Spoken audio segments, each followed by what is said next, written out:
안녕하세요. 마음의 서재입니다. 오늘 읽어드릴 책은 치료사는 물론 일반인도 이해하기 쉬운 마법의 교과서 해부 생리학에 기초한 스트레칭 마스터입니다. 지은이는 우에하라 타케시, 옮기니는 배영진, 편행봇은 전나무숲입니다. 이 책의 지은이 우에하라 타케시는 매직핸즈 테라피스트 아카데미의 대표이자 해부 생리학 강사로 미국 체력관리협회 인증 개인 트레이너이다. 우에하라 타케시는 해마다 많은 치료사들에게 해부 생리학 책을 추천해달라는 질문을 받는데 대부분의 치료사들은 이미 해부 생리학에 관한 책들을 가지고 있고 구체적인 책 추천을 바란다기보다는 공부 방법을 알고 싶어한다. 타케시는 늘 지도를 예로 들어 이야기하는데 사람들은 지도를 볼 때 자신에게 익숙한 곳, 자주 다니는 전철역 주변이나 동네 주변 정도는 바로 알아볼 수 있다. 하지만 전혀 가본 적이 없는 지역의 지도는 아무리 봐도 감이 잡히지 않는다. 해부 생리학 책도 이와 같다. 인체에 대한 지식이 어느 정도 있는 사람이 책을 읽을 때와 이 방면에 관해 무지한 사람이 책을 읽을 때는 이해의 정도가 다른 것이 당연한 것이다. 그러므로 해부 생리학에 관한 책을 추천해 달라고 할 때는 해부 생리학에 대해 알기 쉬운 책을 찾는 것보다는 인체를 직접 만지고 움직이며 이해하는 것이 중요하다. 또 그렇게 해야만 해부 생리학을 단순 암기로만 외우는 게 아니라 몸에 배어드는 이미지를 느끼고 지식을 깨달을 수 있다. 이 책에서는 해부 생리학이라는 어려운 주제를 실기 위주의 스트레칭과 합쳤는데 치료 전문가, 지망생, 일반인 모두에게 실질적으로 도움을 줄 수 있는 스트레칭 교과서라고 할 수 있다. 본문에서는 우리 몸에서 불편함이 느껴지는 부분의 원인을 찾아 관련된 근육을 짚고 그에 따른 스트레칭법을 설명한다. 어딘가 아프고 불편한 증상이 생기기 시작한다면 관련 근육에 문제가 생겼다는 의미이다. 그럴 땐 근육, 관절, 뼈, 신경의 팀워크를 원래 상태로 되돌려 놓아야 나는데 이때 필요한 시술이 바로 관련 근육의 스트레칭이다. 스트레칭을 제대로 하기 위해서는 먼저 인체에 대한 해부 생리학적 지식을 숙지하고 있어야 한다. 기본적인 지식이 있다면 근육, 관절, 뼈, 신경의 협동체계에 공감하면서 잘 다룰 수 있기 때문이다. 이 책을 통해 재활치료사, 운동 트레이너 등의 전문가와 지망생뿐 아니라 일반인 또한 불편한 부분을 스스로 해소하는 데 큰 도움을 받을 수 있을 것입니다. 그럼 본문 리딩을 시작하겠습니다. 몸의 움직임을 이해하는 데서 모든 게 시작된다. 스트레칭의 목적은 여러 가지가 있지만 스트레칭이 인체의 움직임과 관계에 있다는 점을 알아야 한다. 마사지 전문 치료사는 기본적으로 근육의 단단함이나 결림 등 신체 조직의 상태에 관심을 갖지만 운동선수가 경기력을 향상하는 것도 고령자의 걸음을 안정시켜서 자세를 좋게 하는 것도 모두 몸의 움직임을 이해하는 데서부터 시작되기 때문이다.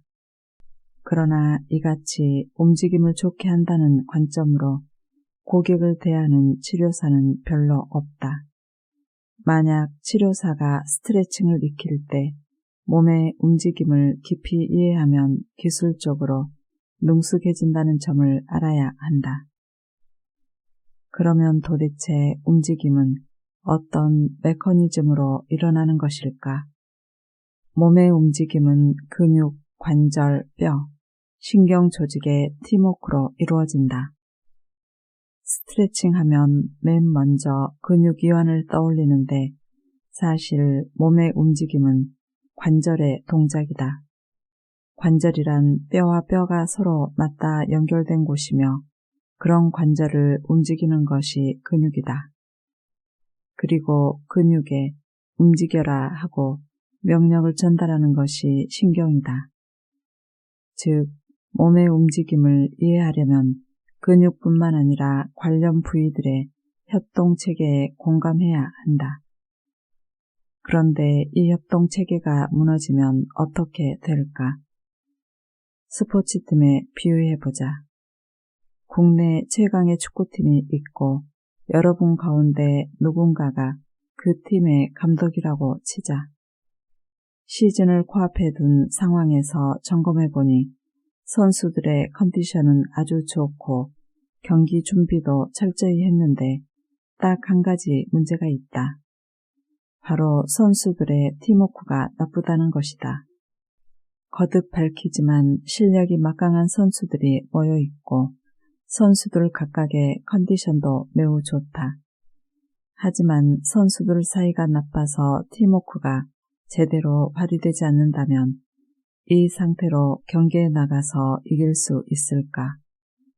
물론 이길 수 없다. 그러나 주변 사람들은 이해하지 못한다. 선수 개개인을 보면 문제가 없기 때문이다. 이 경우 감독은 이토록 좋은 선수들을 데리고 왜 이기지 못하느냐 하는 질타를 받게 된다. 우리 몸에서도 이 같은 현상이 일어난다. 근육엔 문제가 없고 X선 사진상 뼈와 관절에도 이상이 없고 신경질환도 없는데 허리가 아팠던 적은 없는가? 요컨대 아무리 개별 조직에 문제가 없어도 관련 조직들이 협업하지 못하면 부진이 발생하기 마련이다. 이런 상황은 요통뿐만 아니라 원인 불명의 어깨 결림, 오십견, 무릎 통증, 잘못된 수면 자세로 생긴 목의 통증 등을 일으킬 수 있다. 물론 뚜렷한 원인이 있을 때 사람들은 의사나 물리치료사를 찾는다. 하지만 이같이 특별한 문제가 없는데도 증상이 있는 경우엔 대부분 우리 치료사들을 찾아온다. 내가 이 책의 주제로 회부 생리학과 스트레칭을 선택한 이유는 스트레칭의 제일 큰 매력이 몸의 움직임에 관여하는 근육, 관절, 뼈, 신경 조직의 제휴, 즉 팀워크를 좋게 하는 데 있기 때문이다. 실제로 스트레칭을 실수한 결과 통증이 줄어드는 것은 기본이고 몸을 잘 쓰게 되거나 그 전엔 할 수 없었던 동작을 할 수 있게 되는 몰라볼 정도의 결과가 나타난 고객도 있다. 본인이 체감하는 것은 물론 주위에서도 그 변화를 한눈에 알아볼 정도였다. 그러나 늘 스트레칭을 하는데 나아지지 않는다는 사람도 있을 것이다. 그럴 수 있다. 이런 사람들은 스트레칭을 하나의 수단으로 받아들이지 않고 목적으로 생각했기에 본래의 효력을 느끼기가 어려웠을 것이다. 고객이 불편함을 느끼는 상황에서 어떤 스트레칭을 어떻게 할지를 명확히 한다면 요리사가 다양한 식칼을 구분해 사용하는 것처럼 각각의 증상에 맞게끔 시술할 수 있다. 고객의 요구를 정확히 짚어주는 시술, 얼마나 매력적인 일인가. 목이 결리는 이유. 먼저 목부터 살펴보자. 목에서 느껴지는 결림이나 피로감은 신기하게도 목의 앞쪽이 아닌 항상 뒤쪽에서 느껴진다. 그 이유로는 목에 걸리는 독특한 부담을 들 수 있다. 다음과 같이 상상해보자. 얼굴을 정면으로 향한 채 몸에서 힘을 빼면 어떻게 될까? 머리의 무게 때문에 목이 앞쪽으로 꺾일 것이다. 즉 목은 머리를 뒤로 계속 당김으로써 굳어져 버린다. 스마트폰을 볼 때 등이 새우등처럼 굽으면 목 갈비근이 뒤로 당겨지면서 긴장된다. 목 갈비근 자체에 축적된 부담 때문에 이 근육이 단단해지면 목의 통증, 두통, 팔저림 등 여러 증상이 나타나는 목 갈비근 증후군에 걸릴 수 있다. 새우등 자세는 목의 불편을 가중한다. 목이 불편하다고 호소하는 고객들이 많다. 자주 목을 돌리거나 마사지를 받지만 잠시 좋아졌다가 다시 원래 상태로 되돌아가는 일도 비일비재하다. 이런 고객들의 목을 만져보면 비뚤어진 곳 또는 일자목이 원인이기도 하고 근육이 뭉쳐있는 등의 이상이 있기도 하지만 그런 고객일수록 나는 목 이외의 부위를 관찰한다. 복부를 예로 들어보자. 앉아있을 때 배 가로주름이 만들어지게끔 상체를 앞으로 숙이면 새우등과 같은 자세가 된다. 이 동작에서 알 수 있는 점은 배를 움직였는데도 목이 제일 먼저 부담을 받는다는 것이다. 요컨대 근력 부족으로 배에 힘을 줄 수 없기 때문에 목이 힘을 보태주는 상태이므로 제 아무리 목의 불편을 해소하는 시술을 받더라도 이런 자세에서 오는 부담이 줄어들지 않는 한 불편한 증상은 도로 심해지고 만다. 물론 전부는 아니겠지만 무엇을 해도 증상이 반복될 때는 숲을 본 뒤에 나무를 본다는 마음으로 원인 찾기부터 다시 시작하자. 목의 불편은 원인이 아니라 결과다. 어깨가 결리는 이유. 어깨는 내 전문 분야다. 이전에 어깨 결림의 치유에 관한 책을 저술했을 정도로 내 나름대로는 어깨에 대해 깊이 연구했다. 어깨가 굳어지는 원인은 크게 두 가지다. 첫째, 양팔에 실리는 무게로 빗장뼈에 부담이 발생하기 때문이다. 둘째, 복장 빗장 관절의 가동 범위가 제한되면서 어깨뼈의 운동이 부족해지기 때문이다. 먼저 빗장뼈에 발생하는 부담에 대해 설명하겠다. 우리 팔을 체중계에 올리면 무게가 얼마나 나갈까? 실제로 팔의 무게는 몸무게의 6%를 차지한다. 가령 몸무게가 60kg이라면 팔 무게가 3.6kg인데 이 무게를 그대로 느끼면서 사는 사람은 없을 것이다. 그 이유는 팔이 빗장뼈를 통해 몸통과 연결돼 있기 때문이다. 그러나 팔의 무게가 느껴지지 않는다고 빗장뼈에 가해지는 부담이 없다고는 할 수 없다. 확실히 빗장뼈는 팔의 무게만큼 부담을 받는다. 빗장뼈는 나무젓가락보다 조금 짧다. 나무젓가락으로 쌀 3kg을 들어 올리는 이미지를 떠올리면 빗장뼈에 가해지는 부담이 상당하다는 것을 예상할 수 있을 것이다. 게다가 아기를 안거나 가방을 내는 행동 등은 더욱더 부담이 크기에 당연히 나무젓가락만으로는 버티지 못한다. 그래서 주위의 근육이 그 무게를 지탱할 수 있도록 돕는다. 떨어지는 팔을 위에서 끌어올린다는 관점에서 보면 어깨가 뻐근해지는 이유를 이해할 수 있을 것이다. 어깨 근육이 뭉친 원인을 찾는 것이 먼저다. 어깨 결림에 시달리는 사람들의 발길이 끊이지 않는다. 그리고 앞으로도 이런 상황은 지속될 것이다. 그 까닭은 아래와 같다. 어깨 결림은 병명이 아니라 증상이다. 어깨 결림의 개선에 좋은 체조는 없나요? 라는 질문을 자주 받는데 이는 어깨 결림을 질병 이름이라고 인식한 데서 나온 의문이다. 어깨 결림은 병명이 아니라 증상이다. 예를 들어 지금 배가 아픈데 잘 듣는 약이 있나요? 라는 말을 들으면 어떻게 대답할 수 있을까? 우선 배가 아픈 이유를 알아야 한다. 복통의 원인이 위나 장, 자궁 그리고 배 근육일 수도 있다. 그런 뒤에는 원인에 맞는 약을 써야 하니 일률적으로는 대답할 수 없다. 어깨 결림도 매 한 가지로 제각기 다른 요인으로 근육이 뭉쳐서 생긴 증상이어서 모든 어깨 결림에 공통으로 효용을 나타내는 처방전은 없다.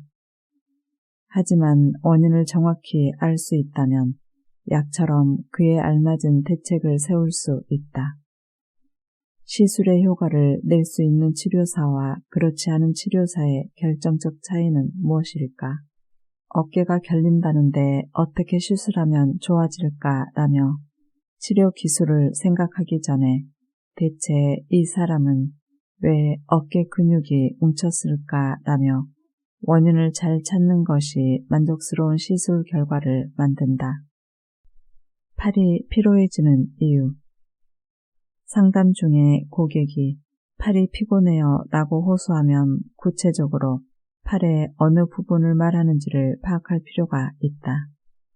예를 들면 팔꿈치부터 어깨까지의 윗팔인지 팔꿈치부터 손목까지의 아랫팔인지 표면인지 이면인지도 알아내야 한다. 그리고 피곤해진 이유를 동작에서 찾아내야 한다. 다시 말해 피곤한 부위를 알면 어떤 동작이 원인인지 예상할 수 있고 반복하는 몸짓을 알면 대략 몸의 어느 부분이 지쳤는지를 알 수 있다.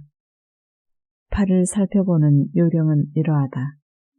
먼저 윗팔에는 기본적으로 팔꿈치를 움직이는 근육이 많다. 또한 아랫팔에는 손목과 손가락의 동작에 관여하는 근육이 많다. 그러므로 윗팔이 피곤한 까닭은 대체로 팔꿈치를 지나치게 많이 써서이고 팔꿈치가 아픈 것은 그 자체를 너무 많이 사용해서가 아니라 손목이나 손가락을 혹사한 탓일 가능성이 크다고 판단할 수 있다. 엉덩관절은 몸무게의 부하를 온전히 받아들인다. 엉덩관절이 아픈 원인을 찾아보면 대부분 최근에 어떤 일이 생겨서라기보다 꽤 오래전부터 부하가 쌓여서 통증이 나타난 예가 많다. 따지고 보면 엉덩관절은 어깨나 팔꿈치의 관절처럼 공중에 떠 있는 것이 아니라 늘 몸무게가 실려 있어서 중력을 받는다. 그래서 피로를 해소하는 데에도 나름의 시간이 걸린다. 그러니 관절의 사용법 또는 단련에 신경 쓸 필요가 있다. 한때 엉덩관절 질환 고객이 너무나도 많이 늘어나서 이에 구조와 기능 해부학, 생물역학 등을 자세히 공부했는데 그 결과 다음과 같은 사실을 알게 됐다. 엉덩관절의 모양은 태어날 때부터 사람마다 차이가 크다. 엉덩관절은 구조적으로 부하를 받게 돼 있다. 진화 과정에서 네 발로 걷다가 두 발로 걷게 된 시점부터 엉덩관절이 받는 부하는 배 이상으로 커졌다. 그리고 선천적인 개인차가 어느 부위보다도 크다는 점에서 엉덩관절의 통증을 당연하게 여기는 사람들도 있다. 그런데 엉덩관절이 부하를 기꺼이 전부 받아들이면서 다른 관절들은 얼마나 편하겠는가? 만약 엉덩관절이 이런 짐을 짊어지지 않으면 허리나 무릎 같은 데가 불편했을 수도 있다. 이처럼 우리 몸의 각 부분들이 서로 도우면서 공존하고 있음을 깨달은 뒤부터 통증이 반드시 나쁜 것만은 아니다라고 생각하게 됐다. 그리고 우리 몸이 기계처럼 똑같지 않으므로 좌우 길이가 다르거나 모양이 휘거나 하는 차이는 어디까지나 자연의 산물이라는 사실을 언제나 잊지 않으려고 한다. 통증을 제거하는 것만이 최선은 아니다. 사람마다 몸이 조금씩 다르다는 점을 이해하고 받아들이자. 종아리가 피로해지는 이유. 자다가 장단지에 쥐가 나서 깼다라는 말을 들은 적이 있을 것이다. 이런 현상을 정확히는 근육 경련이라고 하는데 근육의 대사가 불균형해짐으로써 강한 수축이 일어나는 것이다. 근육이 강하게 수축하기에 근육을 펴주는 것, 즉 스트레칭으로 대처해야 한다. 쥐가 잘 나는 사람을 보면 잠자거나 운동할 때, 그리고 아침에 일어났을 때 등 대체로 일정한 상황에서 근육 경련이 자주 일어난다. 나는 때때로 쥐가 나는 시기를 예상해 미리 스트레칭 해놓으면 경련을 예방하거나 그 정도를 가볍게 할 수 있습니다 라고 고객에게 조언한다. 종아리 부위에서는 아킬레스 힘줄염 등의 과다 사용 증후군에 시달리거나 앞면에 위치하는 앞 정강근 등의 피로를 느끼는 이들도 많다. 함께해 주셔서 감사합니다.